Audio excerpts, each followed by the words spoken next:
അപ്പം പാർത്ഥജി, പുതിയതായിട്ട് വരുന്ന റിപ്പോർട്ടുകൾ കേരളത്തിൽ മെസ്സിയെ കൊണ്ടുവരുമെന്ന് പറഞ്ഞ് പറ്റിച്ച കേരളത്തിലെ സ്വകാര്യ ദൃശ്യമാധ്യമമായ റിപ്പോർട്ടർ ചാനലിനെതിരെ കേന്ദ്ര അന്വേഷണ ഏജൻസികൾ അന്വേഷണം ആരംഭിച്ചു എന്നൊരു വാർത്ത, അന്ന് തരത്തിലുള്ള ഒരു വാർത്ത പുറത്തു വരികയാണ്.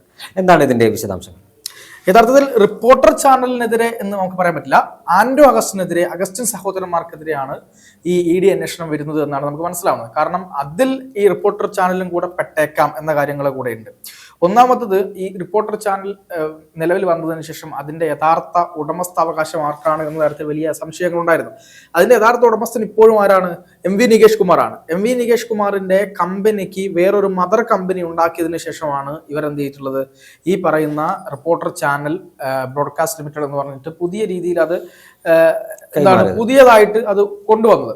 പക്ഷേ അതിന്റെ ചില സാങ്കേതികത്വങ്ങൾ, ആ മദർ കമ്പനി നിലനിൽക്കുമോ, അതിൽ എത്രത്തോളം സുതാര്യതയുണ്ട്, അതിന് എത്രത്തോളം നമ്മുടെ വാർത്താവിനിമയ മന്ത്രാലയത്തിന് അനുമതി നൽകാൻ കഴിയും, തുടങ്ങി പല കാര്യങ്ങളും ഇങ്ങനെ നൂലിന്റെ മുകളിൽ കൂടെ ആണ് പോയിക്കൊണ്ടിരിക്കുന്നത്. രണ്ടാമത്തെ കാര്യമാണ്, നമുക്കറിയാം ഈ കേരളത്തിലെ ജനങ്ങളെ ആകെ മെസ്സി വരുമെന്ന് പറഞ്ഞുകൊണ്ട് പറ്റിക്കുകയും മെസ്സി ഇതാ നാളെ മറ്റന്നാൾ എന്ന് പറഞ്ഞ് വലിയ രീതിയിൽ ചർച്ചകൾ നടന്നു. പക്ഷെ അതിനുശേഷമാണ് നമ്മളൊക്കെ ഞെട്ടുന്ന രീതിയിലേക്ക് ഇതിന്റെ പിന്നിൽ വേറെന്തൊക്കെയോ കാര്യങ്ങളുണ്ട് എന്ന് നമുക്ക് മനസ്സിലാവുന്നത്. ഈ മെസ്സി വരുന്നതിന്റെ മറവിൽ ഒരു സ്റ്റേഡിയം തന്നെ ചുളുവിൽ അടിച്ചെടുക്കാനുള്ള ഒരു പരിപാടിയായിരുന്നു അവിടെ നടന്നത് എന്നതും, ആ സ്റ്റേഡിയത്തിന്റെ പരിസരത്തുള്ള മരങ്ങളെല്ലാം തന്നെ മുറിച്ചു മാറ്റി എന്നുള്ളതും മറ്റൊരു രസകരമായ കാര്യം. കാരണം ഈ മരം എവിടെ കണ്ടാലും ഞങ്ങൾ മുറിക്കും എന്നുള്ള നിലയിലാണ്. മരം ഒരു വീക്ക്നെസ് ആണ്. അപ്പൊ അതുകൊണ്ട് ഈ മരം മുറിച്ച വിഷയമുണ്ട്. അതുപോലെ തന്നെ ഇത് GCDAയും ഇവരും തമ്മിലുള്ള കരാർ, ഏത് തരത്തിലാണ് ഇതിന്റെ കരാർ ഉള്ളത്? പ്രത്യേകിച്ച് അങ്ങനത്തെ ഒരു കരാർ ഇല്ല എന്നാണ് പറയുന്നത്. കരാറില്ല, വാക്കാലുള്ള എന്താ സംവിധാനം മാത്രമേ ഉള്ളൂ. എങ്ങനെയാണ് ഒരു വ്യക്തിക്ക്, ഒരു സ്വകാര്യ വ്യക്തി ഒരു കളി, അതായത് മെസ്സിയോ ഇനി അല്ലെങ്കിൽ റൊണാൾഡോയോ ഏതെങ്കിലും ഒരു താരത്തെ കൊണ്ടുവന്നിട്ടുള്ള ഒരു പ്രധാനപ്പെട്ട കളി ഇവിടെ നടത്തുമ്പോൾ ആ സ്പോൺസർക്ക് അതിന് കൃത്യമായ ചില രീതികളും അതുപോലെ തന്നെ അതിന് ചില പ്രൊസീജിയേഴ്സും ഉണ്ട്. ഇപ്പൊ സർക്കാരിന്റെ ഒരു സ്റ്റേഡിയം വിട്ടുകൊടുക്കുമ്പോൾ പിന്നെ സ്പോൺസർക്ക് എന്ത് ചെയ്യാം, സ്പോൺസർക്ക് വേണ്ട നിർദ്ദേശങ്ങൾ വെക്കാം, അതിന്റെ കാര്യങ്ങളൊക്കെ ചെയ്യാം. പക്ഷെ ഇത് ആ സ്റ്റേഡിയം തന്നെ വിട്ടുകൊടുക്കുകയാണ്. സ്റ്റേഡിയം തന്നെ വാങ്ങിയിട്ട് അത് നവീകരിച്ച് പുതിയ കളിക്ക് വേണ്ട സാധനങ്ങളൊക്കെ ഉണ്ടാക്കി കൊടുക്കുകയാണ്. പക്ഷെ അങ്ങനെ കൊടുക്കുമ്പോൾ ഇവർ പറയുന്ന കാര്യം 80 കോടി മുടക്കിയിട്ടാണ് ഈ സ്റ്റേഡിയം ചെയ്യുന്നത്. അപ്പൊ അതുകൊണ്ട് ഞങ്ങൾ 70 കോടി മുടക്കിയിട്ടാണ് ചെയ്യുന്നത്. അപ്പൊ ഞങ്ങൾ എന്ത് ചെയ്തു, നേരെ അങ്ങ് വിട്ടുകൊടുത്തു എന്നാണ് പറയുന്നത്. അങ്ങനെ കൊടുക്കാൻ പറ്റുമോ? സർക്കാർ സംവിധാനത്തിലുള്ള ഒരു സ്റ്റേഡിയം ഒരാൾക്ക് നവീകരണ പ്രവർത്തനത്തിന് വേണ്ടി കൈമാറണമെങ്കിൽ അതിന് കൃത്യമായ പ്രൊസീജിയറും കരാറും ഉണ്ട്. ഈ സ്പോർട്സ് ഫൗണ്ടേഷൻ, കേരള സ്പോർട്സ് ഫൗണ്ടേഷന് ഈ പറയുന്നത് പോലെ ഇവർ ആ GCDA ഇത് വിട്ടുകൊടുത്തു.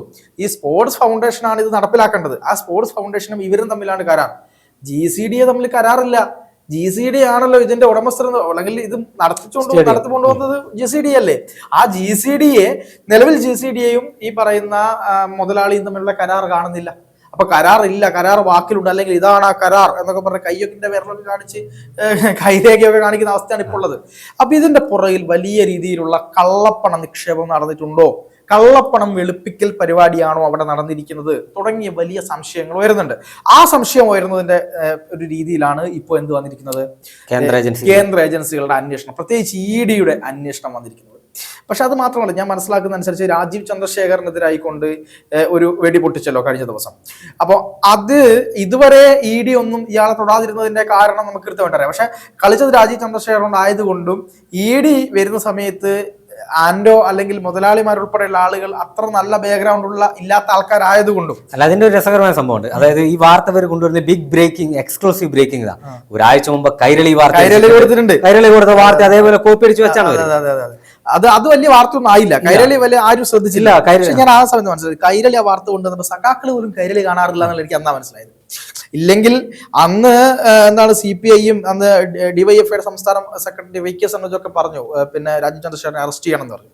അപ്പൊ ഇവര് കഴിഞ്ഞ തവണ കൈരളി വാർത്ത കൊടുത്തല്ലോ. അപ്പൊ കൈരളി ഇത് കാണണ്ടേ, ഉണ്ടാവില്ലേ? പക്ഷെ അവർ കാണാറില്ല. അപ്പൊ റിപ്പോർട്ടർ ഒരു ജൂനിയർ അല്ല സീനിയർ കൈരളി ആയിട്ടുള്ള അതെ റിപ്പോർട്ടർ ഇത് കൊടുത്തപ്പോഴാണ് ആളുകൾ വാർത്തയാക്കുന്നത്. എന്തായാലും ആ വാർത്തയുമായി ബന്ധപ്പെട്ട് രാജീവ് ചന്ദ്രശേഖരൻ അങ്ങനെ വെറുതെ ഇരിക്കും നമ്മൾ കരുതാൻ പറ്റുമോ? ഇല്ല, കരുതാൻ പറ്റില്ല. അപ്പൊ അതുകൊണ്ട് തന്നെ ED അന്വേഷണം കൃത്യമായിട്ട് വരും. മാത്രവുമല്ല, ഈ അഗസ്റ്റിൻ സഹോദരന്മാർക്കെതിരെ ആദ്യം വന്ന തട്ടിപ്പ് ഏതാണെന്നറിയോ?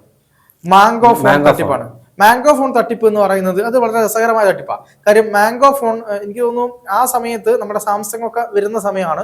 മറ്റ് ഈ 3G 4G ആ ഒരു ഘട്ടത്തിലേക്കൊക്കെ എത്തുന്നതിന് മുമ്പാണ് ഈ സംഭവം.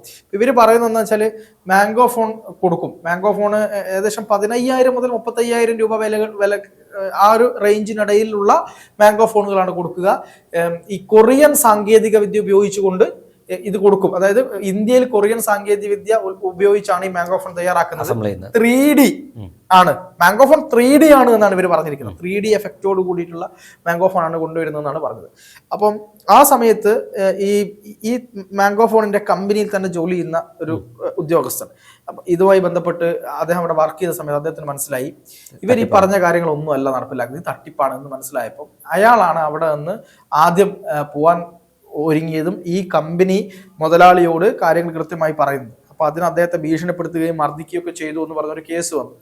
ആ കേസ് കൃത്യമായി പഠിച്ച് ആ കേസിലാണ് ഉമ്മൻചാണ്ടി ഗവൺമെന്റ്, അതായത് ഉമ്മൻചാണ്ടി സർക്കാർ ഈ പ്രൊഡക്റ്റ് പുറത്തിറക്കുന്നതിന് അന്ന് ഇവരെ അറസ്റ്റ് ചെയ്തു.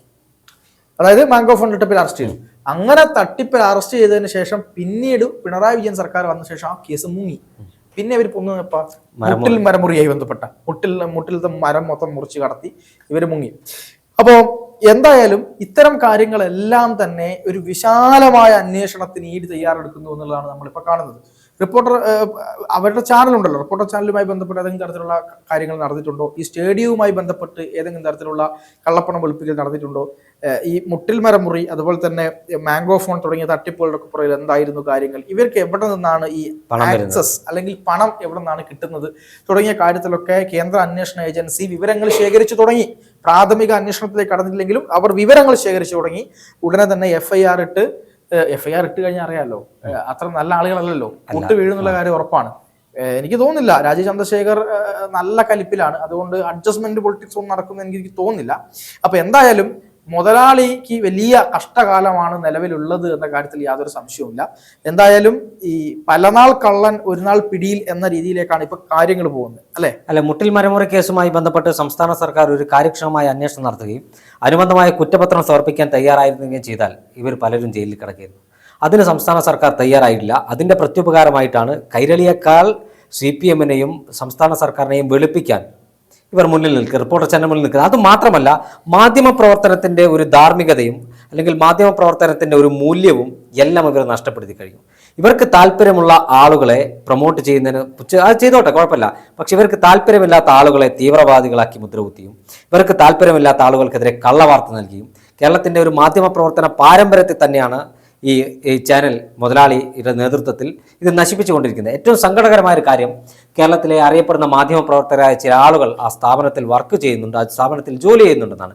അവരെ കാര്യമാണ് കാരണം ജേർണലിസത്തിന്റെ അല്ലെങ്കിൽ മാധ്യമപ്രവർത്തനത്തിന്റെ ബാലപാഠം പോലും അറിയാത്ത ഇത്തരത്തിൽ തട്ടിപ്പ് കേസിൽ അറസ്റ്റിലായ, മരമുറി കേസിൽ അറസ്റ്റിലായ വ്യക്തിക്ക് മുന്നിലിരുന്ന് ഈ വ്യക്തി പറയുന്നത് കേട്ടിട്ട് അവർക്ക് തലകുലിക്കേണ്ടി വന്നൊരു സാഹചര്യം ഉണ്ടാകുമ്പോൾ കേരളത്തിലെ മാധ്യമപ്രവർത്തനം എത്രത്തോളം നശിച്ചു അല്ലെങ്കിൽ ഇതിന്റെ മൂല്യച്യുതി വന്നു എന്നത് നമുക്ക് അതിൽ വിലയിരുത്താൻ സാധിക്കും.